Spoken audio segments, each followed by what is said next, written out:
కాకుండా విభజన ఆంధ్రప్రదేశ్కి 2014 నుంచి 19 దాకా ముఖ్యమంత్రి ఉన్న సమయంలో నవ్యాంధ్ర నిర్మాణానికి అనేక కార్యక్రమాలు చేపట్టడమే కాకుండా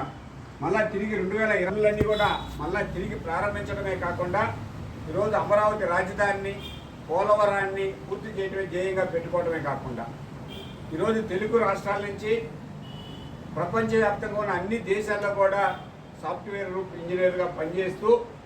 ప్రతి గ్రామం నుంచి కూడా విదేశాల్లో పనిచేస్తున్నారంటే దానికి కారణం నాడు చంద్రబాబు నాయుడు గారు ముందు చూపుతో చేసింది.